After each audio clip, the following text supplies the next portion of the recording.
que é uma figura legal. Imagine, né? Lá um cliente, um passageiro que está querendo realizar uma viagem e tal, e está contactando, entrando em contato com uma agência de turismo.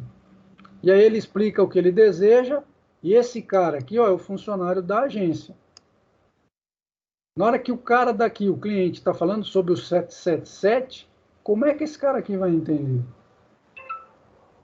Aqui, né, pegando aqui nessa árvore que está explicando os conceitos de objetos que são referentes e importantes para esse contexto do problema, na hora que está entrando aqui, está falando meio de transporte, está chegando em avião.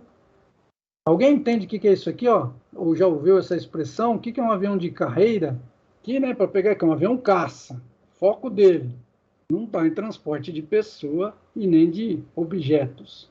O de transporte está lá, leva um tanque, leva um caminhão, leva um monte de roupas.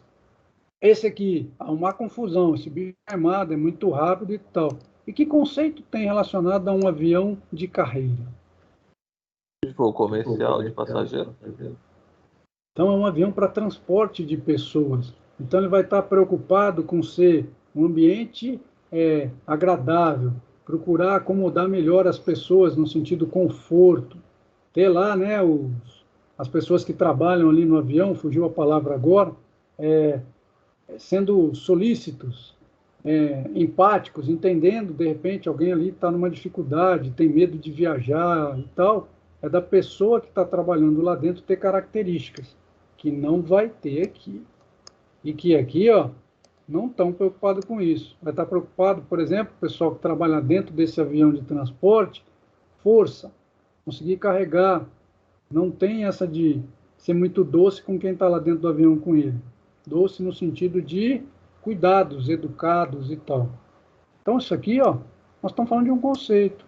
Transporte, um avião de carreira para transportar o cliente dele, que está querendo fazer uma viagem turística. E o 77 pode entender, sei lá, o valor, quanto ele quer de desconto, ou quanto ele pode gastar, e ele estava, na verdade, querendo viajar nesse tipo de avião, que foi isso que o cara entendeu, né? Ele foi lá no banco de dados e recuperou, peraí, ó, o voo tal vai ser no modelo de um 777 aí, um avião maior, que tem determinadas características. Então, como é que a gente vai tratar o dado que está aqui com o dado que está aqui, se ele pode significar muitas coisas? Através dessa definição de ontologia e dos contextos, dos objetos que vão ser descritos através de uma ontologia. Aqui é mais para o pessoal mesmo dessa área, né, de representação. Então, você tem aqui em cima algumas expressões relacionadas a explicarem as coisas. Por exemplo, uma lista plana. Ela está tentando trazer, como se fosse quase um brainstorm, né? Expressões significativas sobre alguma coisa que a gente vai estar aí. Usei a expressão, né? Pessoa, aluno, servente, aprendiz. E aí? Algumas vão ter características ambíguas que a gente não vai conseguir, usando esse recurso de representar conceitos, objetos e tal, que a gente não vai conseguir distingui-las. Aqui vem nessa situação, né? A gente vai aumentando o potencial desses recursos de criar representação. Então, esse anéis de sinônimos, olha lá, vai trabalhar com coisas, com expressões que são sinônimas e que podem ter interpretação ambígua. Na taxonomia, você vai estar envolvendo tudo isso aqui, mas trazendo uma representação que consegue trazer a hierarquia entre os conceitos. Um tesaurus, para a gente chegar aqui na ontologia, que envolve um conjunto, vamos dizer assim, mais rico sobre essas outras ferramentas de representação e modelagem.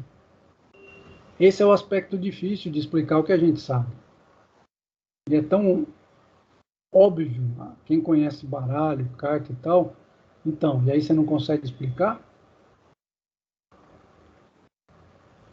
É para isso que serve a modelagem conceitual, enriquecida por aspectos, ou pela ontologia, não só por aspectos da ontologia. Então, não pode ter uma interpretação errônea daquilo que a gente está representando. Agora há pouco, lá na fotozinha que representa o desenho, as características que tem especificamente um apartamento ou uma casa ali. Isso é a representação de um baralho. E esse aqui? Opa, que ele está trazendo, né? A gente antes no aspecto computacional, a gente foi lá, buscou características, propriedades e está tentando entender. Ó.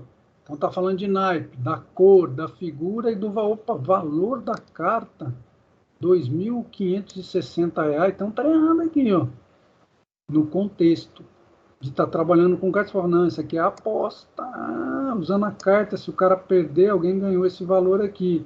Isso não está ligado à carta. Como é que a gente vai modelar tendo essa confusão toda? E aqui o slide que eu achei que vinha na sequência, que é esse aqui, ó. E agora? O cara começou a entender o baralho. E as cartas, aí você traz essas coisas tudo diferente aí para ele. Aí vai ter que, ó, reutilizar esse conceito aqui, ó.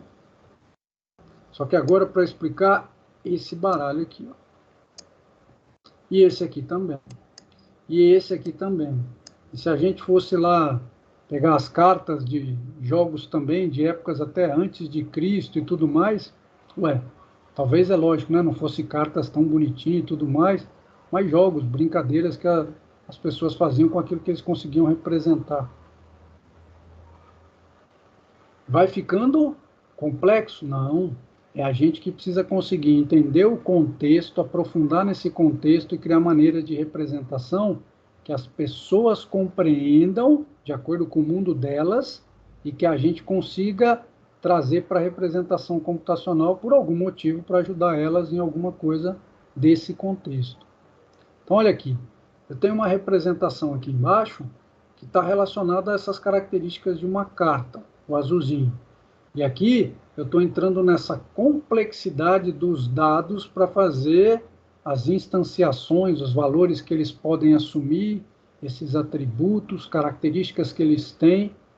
Isso tem que estar condicionado à realidade do mundo que a gente está tentando representar.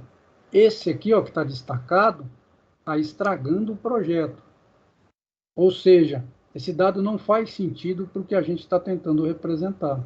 Tem alguém, pode ser até da equipe que está projetando, que não conseguiu pegar o que é isso, o que é esse valor associado a uma carta. Aqui no cantinho, está aparecendo umas siglas aqui, não vai ser o foco nosso aprofundar, mas é ideia do que são. São maneiras de representação e nós da computação as utilizamos muito. RDF, por exemplo, é um padrão de estar representando determinadas características em documentos que a gente vai gerar. A OWL é uma linguagem para representar, usando, né, de características computacionais, mas para representar a ontologia.